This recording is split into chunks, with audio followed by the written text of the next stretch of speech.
kami siap terima firman Allah. Dalam Tuhan Yesus yang siap sama-sama katakan, amin. Tepuk tangan yang meriah bagi Tuhan Yesus. Please sit down. Welcome home GB Pelita. Shalom. Nice meet you all. Please join with our social media. Silakan bergabung dengan sosial media gereja, sosial media Bapak Gembala, baik YouTube, Instagram, Facebook, dan TikTok. Saudara pasti diberkati dengan firman Allah. Shalom bagi saudara yang ada di live streaming, dimanapun saudara berada, Tuhan Yesus memberkati saudara. Teruslah setia dengan channel GB Pelita dan Suheri Gultom. Hari ini kita sama-sama belajar firman Tuhan, mentalitas pemenang, bukan mentalitas pecundang. Apa itu pecundang? Orang yang sikit-sikit kalah, sikit-sikit lemah, sikit-sikit merasa nggak kuat, merasa nggak mampu. Ini pecundang. Tapi Tuhan bilang kita adalah mentalitas pemenang. Roma 8 ayat 37 dikatakan kita lebih dari pemenang. Sama-sama katakan, saya lebih dari pemenang. 1, 2 ya. Saya lebih dari pemenang. Bilang sebelahnya, engkau lebih dari pemenang. Bilang sebelahnya, semangat dong. Hari ini kita belajar dari kitab Roma 8 ayat 31 sampai kepada ayat yang ke-39. Sama-sama kita baca, 1, 2, ya. Sebab itu apakah yang akan kita katakan tentang semuanya itu? Jika Allah di pihak kita, siapakah yang akan melawan kita?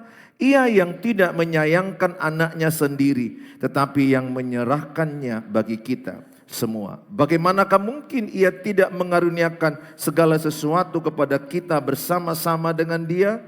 Siapakah yang akan menggugat orang-orang pilihan Allah? Allah yang membenarkan mereka, yang akan menghukum mereka.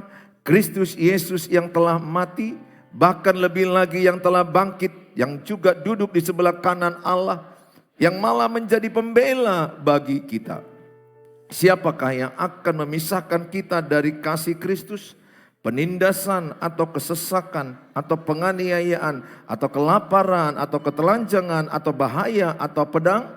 Seperti ada tertulis, oleh karena engkau kami ada dalam bahaya maut sepanjang hari. Kami telah dianggap sebagai domba-domba sembelihan. Tetapi dalam semuanya itu kita lebih daripada orang-orang yang menang. Oleh Dia yang telah mengasihi kita. Sebab aku yakin bahwa baik maut maupun hidup, baik malaikat-malaikat maupun pemerintah-pemerintah, baik yang ada sekarang maupun yang akan datang, atau kuasa-kuasa baik yang di atas maupun yang di bawah, ataupun sesuatu makhluk lain, tidak akan dapat memisahkan kita dari kasih Allah yang ada dalam Kristus Yesus Tuhan kita. Saudara yang saya kasihi, hari ini kita diberkati dengan suratan Rasul Paulus yang menerangkan kepada kita, kepada jemaat di Roma, betapa Allah memilih di pihak kita, Allah di pihak saudara, orang-orang yang pada masa itu hidup di zaman Paulus sangat ditentukan oleh yang namanya raja atau kaisar. Kaisar memutuskan A, maka jadilah A.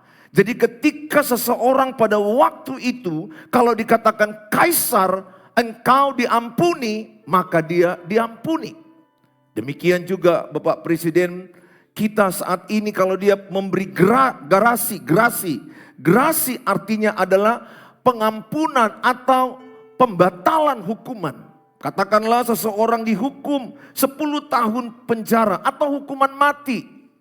Tapi ketika ada gerasi daripada Bapak Presiden, maka itu bisa dibatalkan. Tahukah saudara, yang dimaksudkan Rasul Paulus saat ini adalah bahwa kita semuanya telah dibebaskan dari segala dosa dan kutuk kuasa maut oleh darah Tuhan Yesus.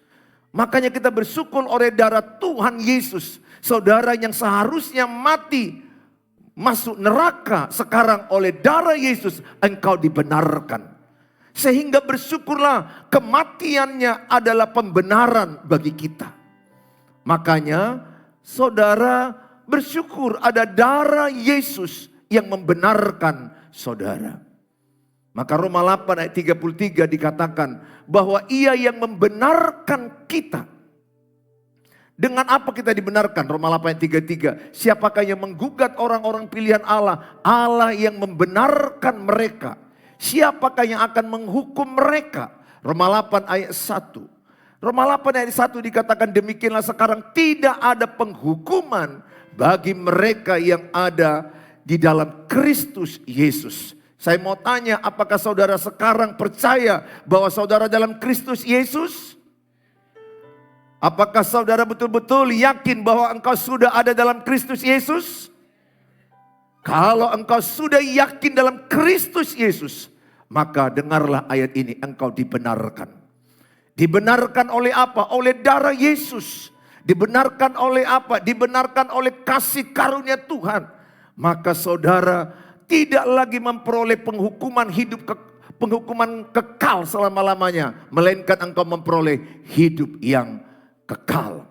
Yohanes 3:16 sama-sama kita pernah sudah hafal. Karena begitu besar kasih Allah akan dunia ini, sehingga ia mengaruniakan anak yang tunggal, sehingga barang siapa yang percaya padanya tidak binasa, melainkan memperoleh hidup yang kekal. Aku mau tanya kepada saudara dengan iman, bagi saudara pagi-pagi ini jam 9:30 ini. Apakah saudara sudah percaya memperoleh hidup yang kekal? Saudara sepertinya belum sarapan. Apakah saudara percaya kalau engkau nanti malam dipanggil Bapa di sorga, masuk kerajaan sorga? Apakah engkau percaya bahwa engkau sudah punya rumah di sorga? Bilang sebelahnya, sampai jumpa di sorga. Bagi engkau yang reuni TK, reuni SD, reuni SMP, SMA, reuni yang paling indah adalah di sorga. Amin. Aku ingin melihat saudara semua ada di sorga bersama dengan saya. Bersama dengan keluargamu, orang-orang yang kau cintai. Kisah Rasul 16 ayat 31, satu orang selamat, seisi rumah diselamatkan Tuhan. Berbahagialah engkau. Kalau hari ini pun engkau menderita, paling tidak ada kepastian engkau ke sorga. Tapi jangan pula karena menderitanya hidupmu, maka engkau berharap cepat laku ke sorga. Ada di antara saudara yang sudah kepingin cepat ke sorga? Ada di antara saudara yang kepingin hidup tanpa masalah? Ada di antara saudara yang berkata, capek kali aku punya masalah ini. Sampai kapan masalah ini ada padaku? Aku kepingin hidup tanpa masalah. Kalau ada di antaramu yang ingin hidup tanpa masalah, mari kita doakan dia pulang ke rumah Bapa di sorga. Hanya orang-orang yang matilah tidak punya masalah. Aku berdoa, saudara, ketika engkau punya masalah, engkau percaya ada Tuhan di pihakmu. Lihat apa kata Roma 8 ayat 31. Roma 8 ayat 31. Dikatakan Tuhan. Sebab itu apakah yang akan kita katakan tentang semuanya itu? Jika Allah di pihak kita, siapakah yang akan melawan kita? Poin pertama adalah meyakini Allah di pihak kita. Yakin betul, kadang kita rasa takut, kadang rasa ragu dalam menjalani hidup ini. Apakah Allah di pihak saya? Saya berdoa dengan ayat-ayat yang sederhana ini. Saudara tanamkan di hatimu, tanamkan dalam batinmu. Allah di pihakmu. Aku tak tahu tantangan apa yang sedang kau hadapi. Mungkin sedang memikirkan tagihan, sakit penyakit, masalah keluarga, masalah kehidupan yang tidak siap-siapnya ini. Satu hal yang saudara harus tanamkan dalam hatimu. Ada Allah di pihak saudara. Bukan hanya itu, ayat 32 dikatakan. Ayat yang ke-32. Ia yang tidak menyayangkan anaknya sendiri, tetapi yang menyerahkannya bagi kita semua. Bagaimanakah mungkin ia tidak mengaruniakan segala sesuatu kepada kita bersama-sama dengan dia. Ayat ini berkata bahwa Allah Bapa mengorbankan, menyerahkan anaknya kepada kita. Kalau saya mempersembahkan Hani mati untuk kalian, artinya Hani aja mau saya persembahkan mati untuk saudara. Apalagi dompet saya. Apalagi yang lainnya. Bukankah mempersembahkan anak itu adalah persembahan yang terbesar? Di Alkitab katakan kasih yang terbesar mempersembahkan nyawanya. Lihat Abraham, apa yang dipersembahkan Abraham? Ishak. Ishak anak yang lama ditunggunya 25 tahun. Tapi Ishak dipersembahkannya karena dia taat kepada Allah. Abraham mempersembahkan Ishak. Makanya kalau saudara datang ke gereja, persembahkan hidupmu juga yang terbaik. Sikap tubuh yang terbaik, persembahkan hidupmu. Aku bersyukur di antara sekian 300-an ini gak ada yang ngantuk kulihat. Puji Tuhan. Hanya satu tadi kulihat ambil pompon hex. Gak apa-apalah. Itu peluru. Senjata pamungkas. Persembahkan yang terbaik, kolektemu. Bukan apa-apa ya, kalau 2.000 pun kau berikan, ini dikumel-kumel.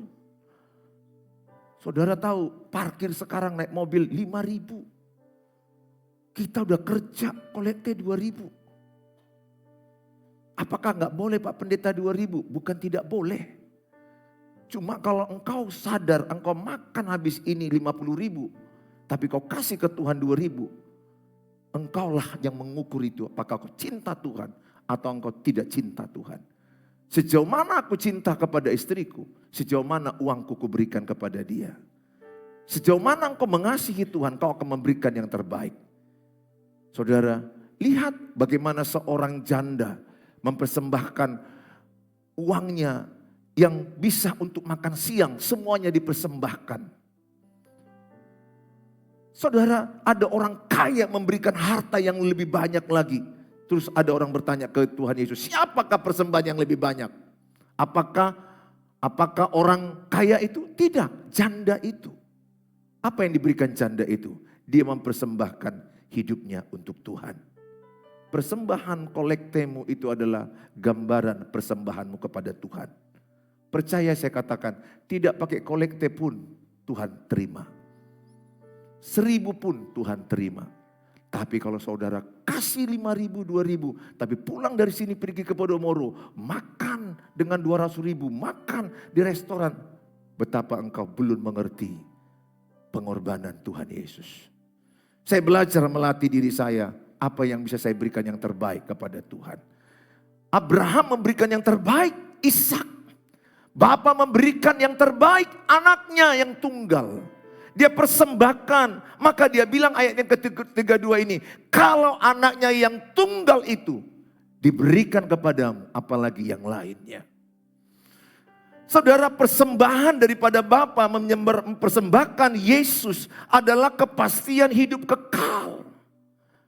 Saya tidak tahu bagaimana engkau semangat mendengar khotbah ini, bahwa dalam dirimu ada kepastian hidup kekal. Betul. Yang kulihat ini wajah-wajah menderita. Sebelah kiriku pun lebih menderita. Saudara pun menderita. Bilang sebelahnya, kita sependeritaan.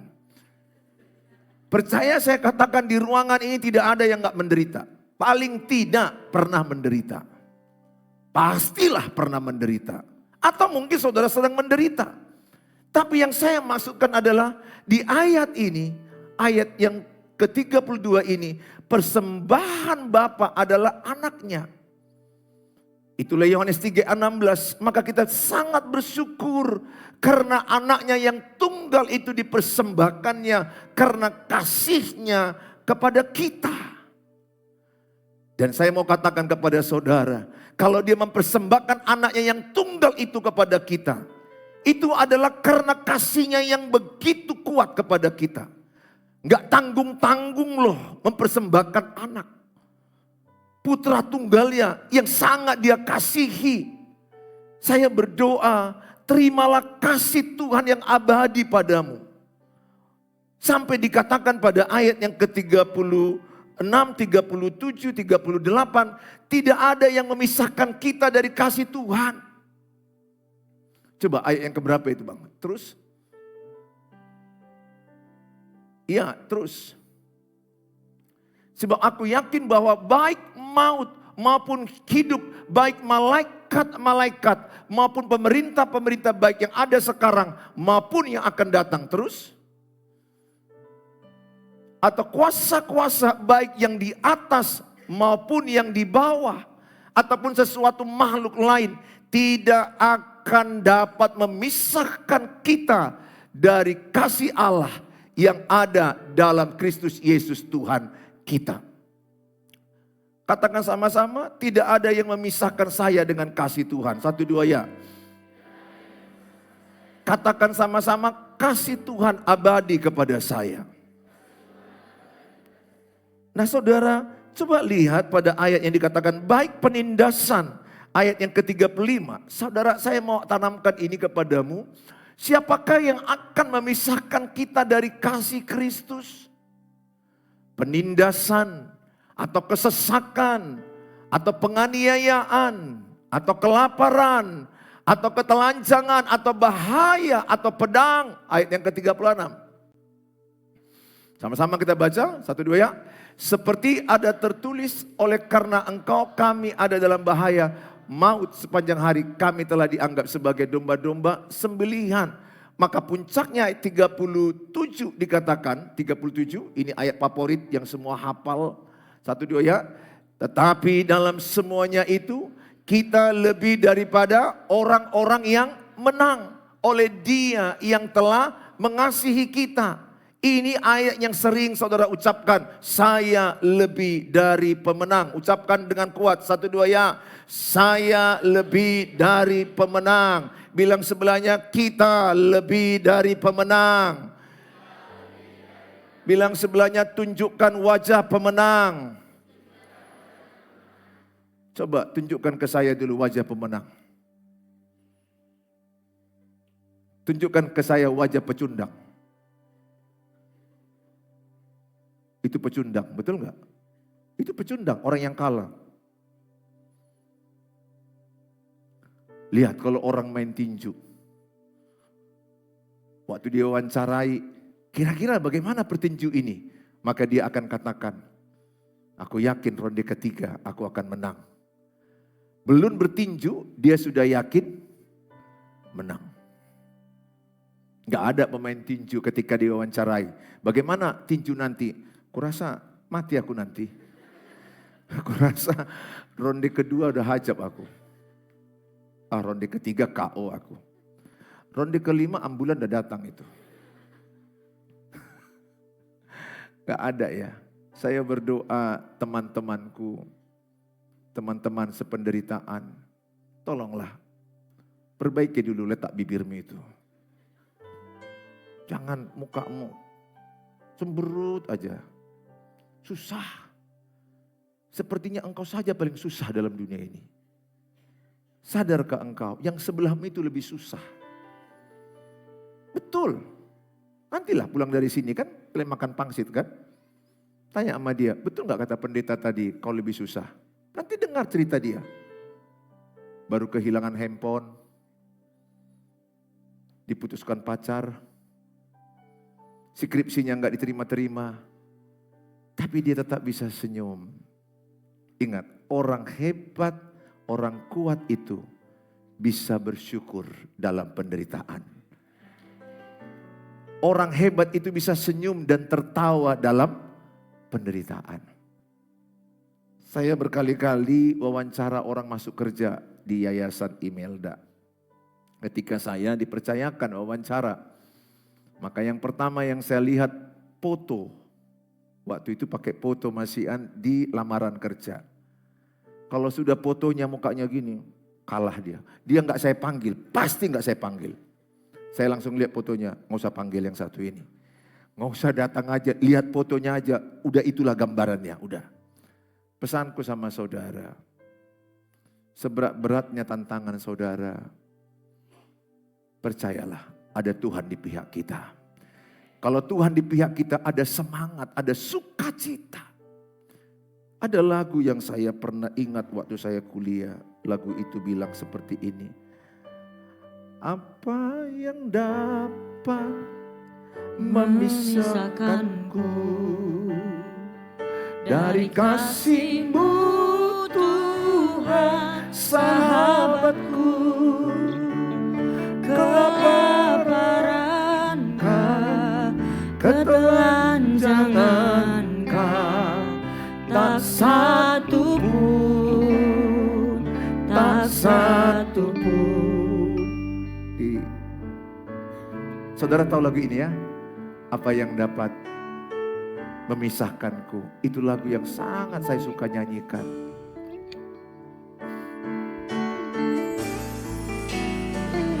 Apa yang dapat memisahkanku dari kasih-Mu Tuhan sahabatku? Kelaparan, ketelanjangan, tak satu pun, tak satu pun. Apa yang dapat memisahkanku dari kasih-Mu Tuhan sahabatku?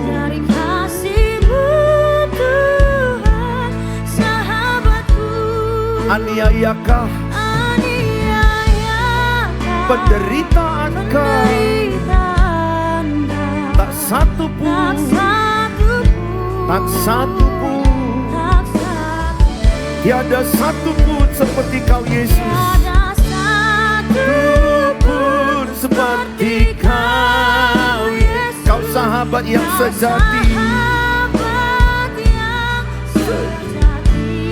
Dalam bahaya Kau menggendongku.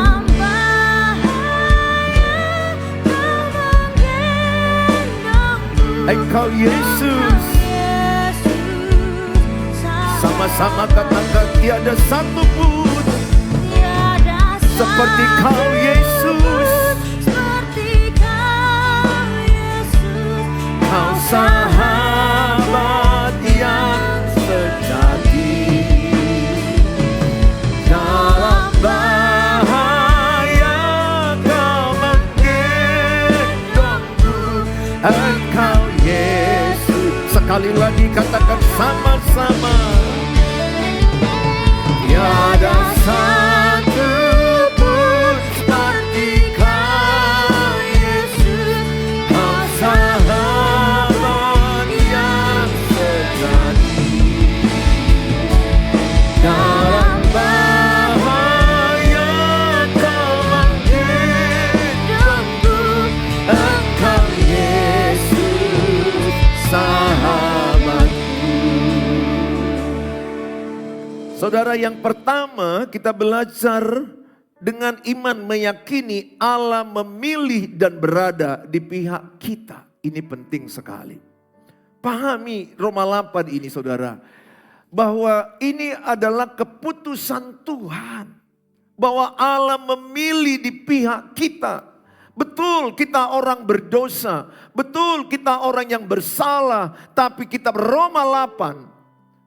Dia mengingatkan kepada kita betapa besar kasih Tuhan kepada kita. Sehingga darahnya dicurahkan menebus kita. Maka ayat Roma 8 ini mengingatkan kita bahwa kita diselamatkan oleh kasih karunia-Nya. Bahwa saudara dibenarkan oleh darah Yesus. Ayat ini saudaraku mengingatkan kita, engkau tidak pernah sendirian. You are never alone. Bagi engkau mungkin teman-teman saya yang di YouTube yang sering merasa aku sendiri menjalani hidup ini. No. Kalau engkau punya Yesus di hatimu, itu hanya perasaanmu. Maka Tuhan katakan jangan hidup dengan perasaan.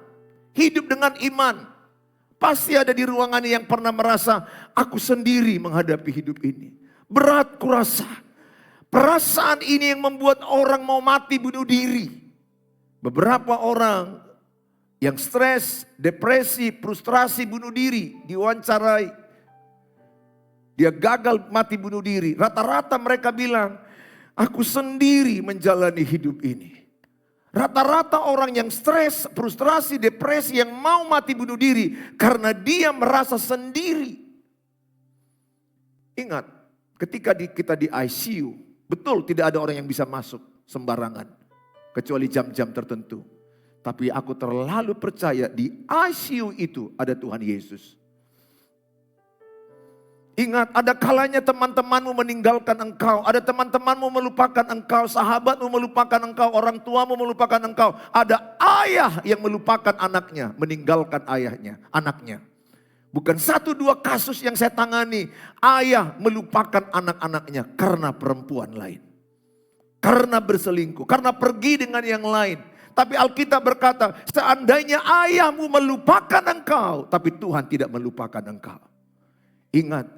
Sekalipun suamimu melupakan engkau, Tuhan tidak pernah melupakan engkau. Ingat, satu-satunya yang tidak pernah melupakan engkau, Tuhan Yesus. Kalau pacarmu itu satu waktu bisa melupakan engkau. Bahkan bisa meninggalkan engkau, mengkhianati engkau, memutuskan engkau, menyakiti engkau. Tapi ada sahabat yang sejati, yang tidak pernah menyakiti engkau. Namanya Tuhan Yesus yang telah mati di kayu salib bagi kita. Dia adalah sahabat kita yang sejati. Dia memilih ada di pihakmu.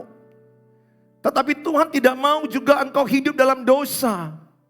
Bukankah karena dosa maka dia mati di kayu salib? Karena upah dosa adalah maut. Dia mau supaya saudara setelah menerima darah Yesus tinggalkan dosa. Anak-anak gadis, jaga kekudusanmu. Jaga kesucianmu, jaga keperawananmu. Pemuda, jaga keperjakaanmu. Jaga, jangan biarkan dosa menghampiri engkau. Anak-anak saya ini saya banyak ingatkan mereka. Terus saya ingatkan mereka. Jangan berdua-dua. Staf gereja terus saya ingatkan. Jangan pernah berdua-dua. Tidak ada orang yang kuat dengan dosa perzinahan. Tidak ada orang yang kuat. Yusuf itu menang karena lari dari istri Potifar. Kalau engkau tidak lari dengan seorang laki-laki, engkau ada tetap di kamar, engkau akan jatuh dalam perzinahan. Jangankan di kamar, di tempat umum aja berdua-duaan hormon seks bisa naik. Apalagi di mobil, apalagi jalan-jalan. Boleh engkau berpacaran, tapi berpacaran dalam kekudusan, berpacaran dalam komunitas. Jangan mau berpacaran berdua-dua. Apalagi kalau engkau pacaran di bawah pohon tomat, pasti tumbuh buah tomat. Jangan pacaran di bawah pohon tomat. Nanti tomat ada di perutmu. Aku berdoa setiap saudara jaga kekudusan. Betul, dia membenarkan kita oleh darahnya. Tetapi jangan biarkan anggota tubuhmu hidup bagi dosa. Laki-laki jangan biarkan matamu lihat pornografi. Laki-laki jangan biarkan engkau melihat wanita terlalu berlama-lama. Di internet ini terlalu banyak godaan untuk jatuh perzinahan, percabulan. Jauhkan. Saya pun tidak kuat kalau saya melihat itu. Jaga. Jaga cara hidupmu benar, jujur. Jualan yang jujur, jualan yang benar. Ketika saya menyampaikan khotbah ini persiapan saya diingatkan Tuhan beberapa hal yang harus kutinggalkan. Karena aku sadar aku pun sedang proses kesempurnaan. Aku berdoa saudara betapa mahalnya hidupmu dibeli oleh darah Yesus. Kalau engkau membeli handphone harga 10 juta aku yakin engkau tidur malam. Engkau tidak bisa tidur handphonemu yang tidur. Karena kau lihat HP itu mahal.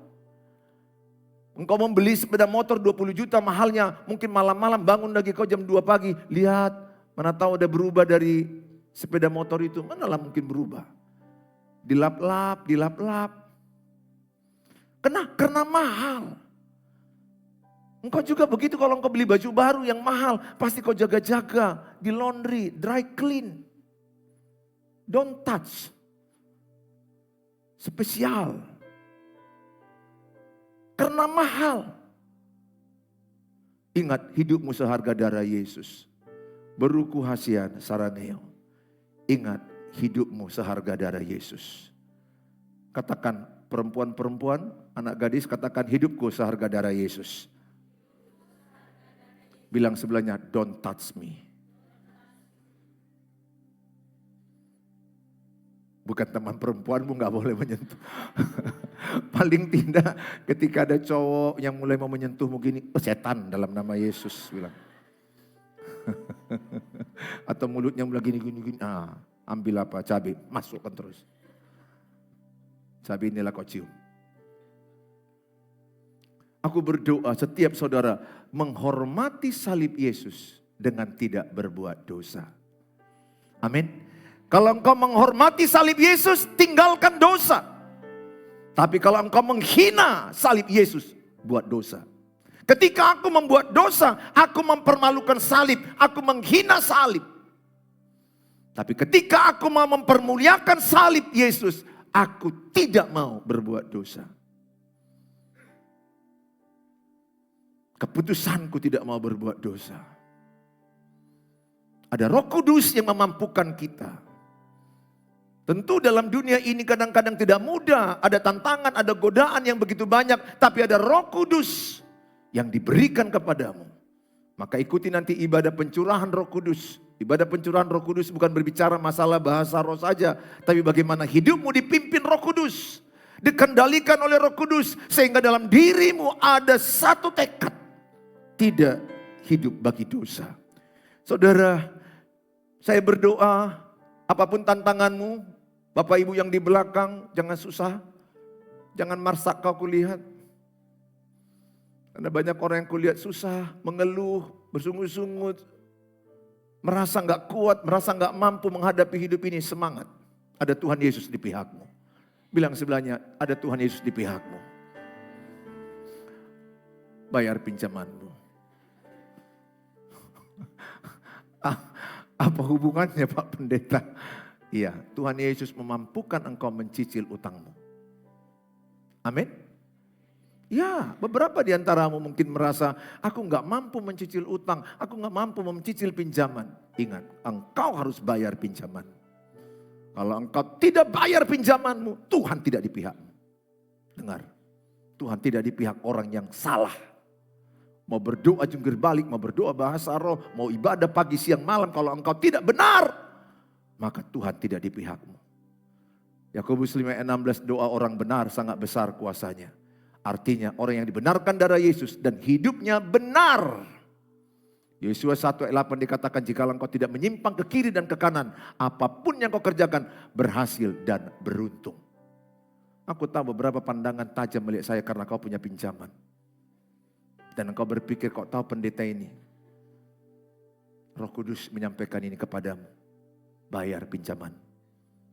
Bilang sebelahnya, bayar pinjaman.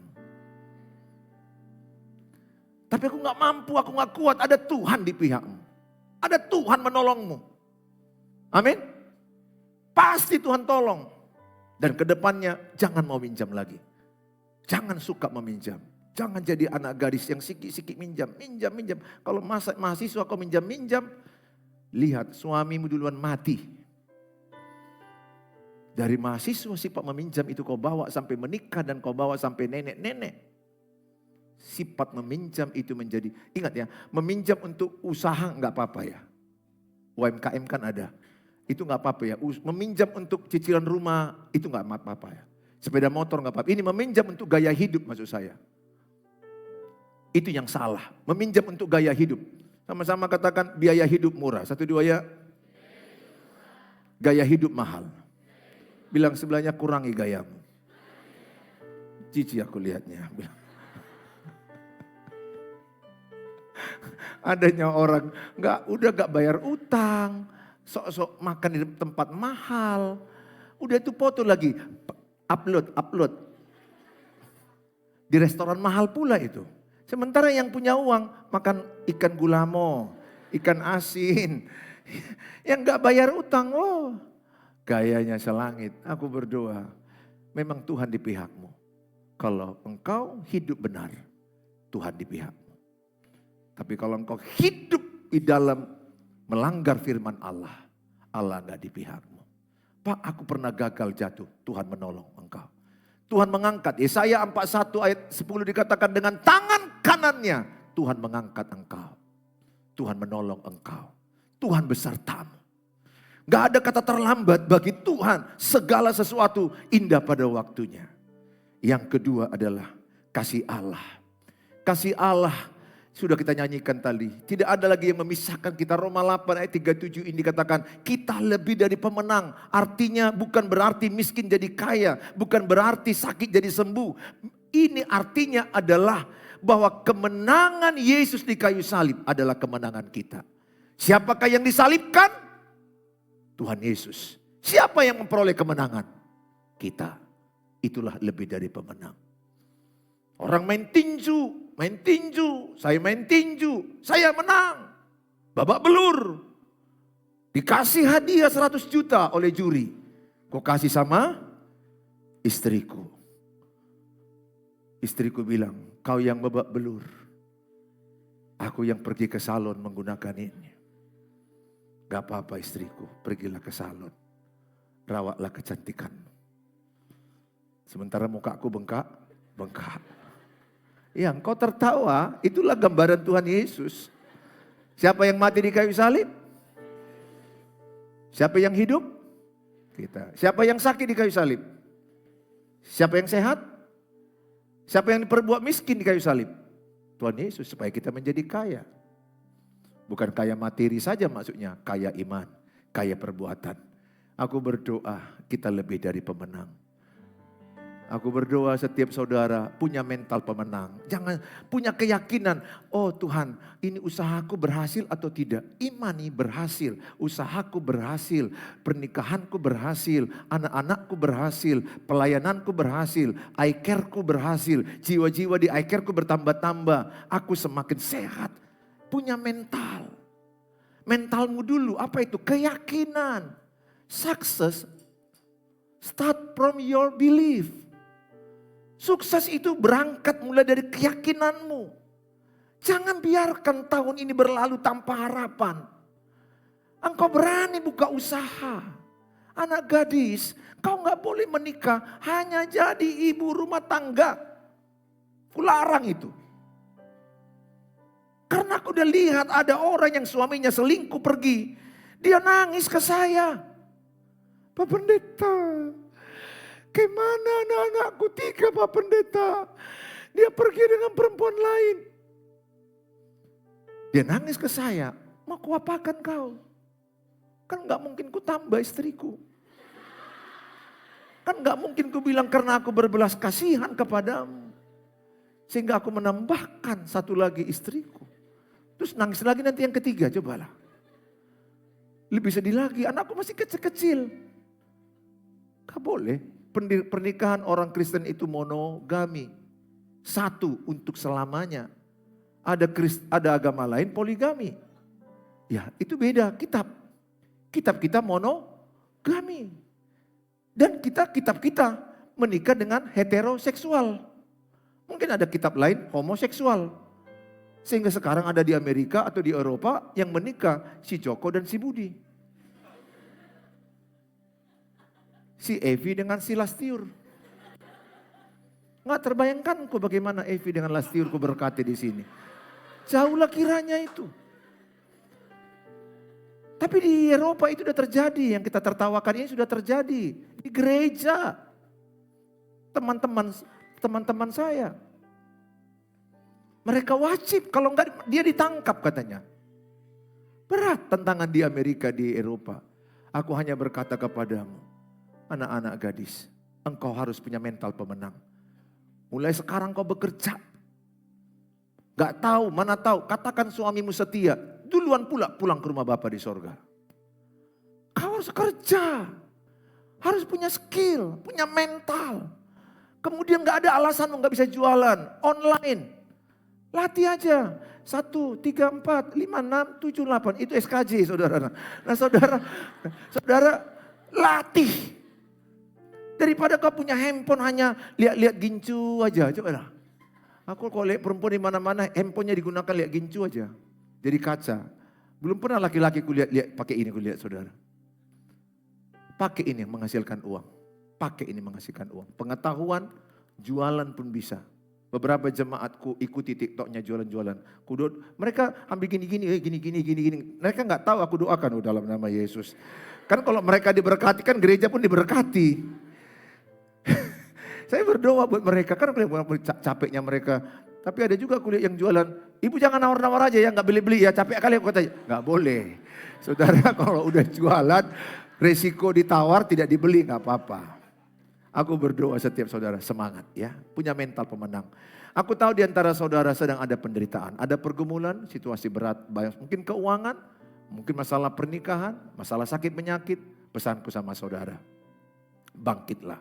Karena Yesus telah bangkit dari kematian, semangat. Percaya Allah di pihakku. Katakan Allah di pihakku. Katakan Tuhan mengasihiku. Aku lebih daripada pemenang. Tepuk tangan bagi Tuhan Yesus.